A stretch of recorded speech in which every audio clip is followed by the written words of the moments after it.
యువకుడు ఏదైతే ఆ బట్టల షాప్లో ఏదైతే అతను పని చేస్తున్నాడో అక్కడ అతను పని మెచ్చి అతనికి ప్రమోషన్ వచ్చి తోటిగా ఉన్నటువంటి మరకలు అతని పైన ఒక పంతం ఉంది, ఇతడు మనకంటే ఎదిగిపోతున్నాడు అనేసి ఒక పంతం పండి అక్కడ ఉన్న వాళ్ళకందరికీ తప్పుడు ఇన్ఫర్మేషన్ ఇచ్చి మన దేవుణ్ణి తిట్టాడు అనేసి ఒక ఇన్ఫర్మేషన్ ఇచ్చి అక్కడ ఉన్న యువకుడిని పథకం ప్రకారము దాడి చేశారు. దాడి చేసి అక్కడ ఉన్నటువంటి ఏదైతే ఆ బట్టల ఫ్యాక్టరీ ఓనర్ అయినటువంటి ముస్లిం వ్యక్తి ఎవరైతే ఉన్నారో వారు ఈ బట్టల షాప్లో ఏదైనా గొడవ జరిగితే ఈ దుకాణానికంతా ఈ ఫ్యాక్టరీకి అంతా ఇబ్బంది జరుగుతుందనేసి అతన్ని సైలెంట్గా పక్కకు తప్పించి ఆ వ్యక్తిని రోడ్డుపైకి ఈడ్చుకొచ్చి మా దేవుని ఇలా అసత్య ప్రచారం చేస్తావా, మా దేవుని తిడతావా అనేసి అతను అతి కిరాతకంగా నగ్నంగా చేసి బంగ్లాదేశ్ వీధులంటే తిప్పి కొడుతూ అదేవిధంగా ఒక సెంటర్లోనే అతనికి నగ్నంగా చేసి అదేవిధంగా ఒక చెట్టుకు వేలాడదీసి కింద కిరోసిన్ పోసి మొత్తం సజీవ దహనం చేశారు. ఇలాంటి కుక్కలు ఉన్నారు. ఆ రోజు 1971లో బంగ్లాదేశ్ స్వతంత్ర కోసం అక్కడ ఉన్నటువంటి ఎంతో మంది హిందువులు దాదాపు 13,300 మంది సైనికులు పనిచేశారు. అదేవిధంగా 10,000 మంది దాదాపు అక్కడ ఉన్నటువంటి హిందువులు ప్రాణాలు అర్పిస్తే బంగ్లాదేశ్కు స్వతంత్రం వచ్చిందనేసి వాళ్ళు మర్చిపోయి ఈరోజు ఇంత కిరాతకంగా చేస్తున్నారు. అలాంటి ఏదైతే అక్కడ బంగ్లాదేశ్లో తురకలు ఉన్నారో హిందువులు అక్కడ ఆ తురకల కంటే దేశభక్తి భావంతో వెళుతున్నారు. అలాంటి హిందువుల పైన దాడి చేస్తున్నారు. అదేవిధంగా మన దేశంలో కూడా ఇలాంటి తురకలు అయితే ఉన్నారు. ఇలాంటి వారికి ఎక్కడి నుంచి శిక్షణ ఇస్తున్నారు, ఏ విధంగా జరుగుతుందనేసి దీన్ని బంగ్లాదేశ్ ప్రభుత్వం అయితే ఉంది, మన భారత ప్రభుత్వం అయితే ఉంది.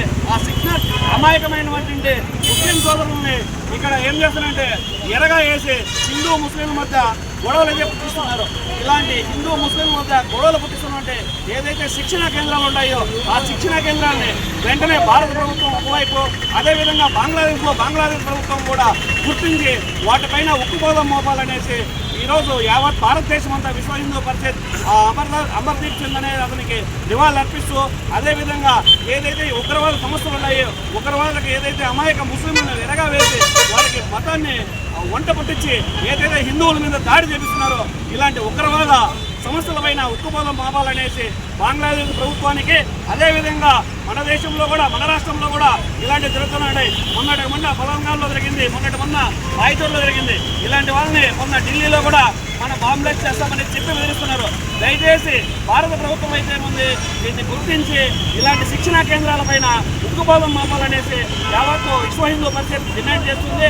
అదేవిధంగా బంగ్లాదేశ్లో ఉన్నటువంటి హిందువులకి ఏదైనా ఇలాంటి జరిగినకు వెంటనే భారత ప్రభుత్వం బంగ్లాదేశ్లో ఉన్నటువంటి ఒప్పందాలన్నింటినీ కూడా రద్దు చేసుకొని బంగ్లాదేశ్కు ఒక హెచ్చరిక అనేది ఇవ్వాలి. దీంట్లో చాలా ఆలస్యం చేస్తుంది. దీనికి కూడా మేము చాలా చింతిస్తున్నాము. ఖచ్చితంగా బంగ్లాదేశ్ కుక్కలకు ఏదైతే ఉందో భారతదేశం అనేది హిందువులు అనేది ఏదైతే నిరూపించాలంటే భారత ప్రభుత్వం వెంటనే బంగ్లాదేశ్ పైన కూడా చర్యలు తీసుకోవాలి. ఏదైతే ఉగ్రవాద శిక్షణ కేంద్రాలు ఉన్నాయో వీటిపైన ఉక్కుపోదం ఇవ్వాలనేసి ఈరోజు భారతదేశ వ్యాప్తంగా విశ్వ హిందూ పరిషత్ ఈ విధంగా నిరసన కార్యక్రమం చేస్తూ ఏదైతే దీప్ చంద్రప్రసాద్ అనే అతను ఏదైతే అనవసరంగా పాపం హిందూ సమాజం కోసం మరైన వ్యక్తికి నివాళులు అర్పిస్తూ ఇప్పుడు మదనపల్లి జిల్లాలో ఉన్నటువంటి మదనపల్లి మన శివాజీ సర్కిల్ వాల్మీకి సర్కిల్లో ఇక్కడ మనం నిరసన కార్యక్రమం చేస్తున్నాము. అమర్ రహే అమర్ రహే.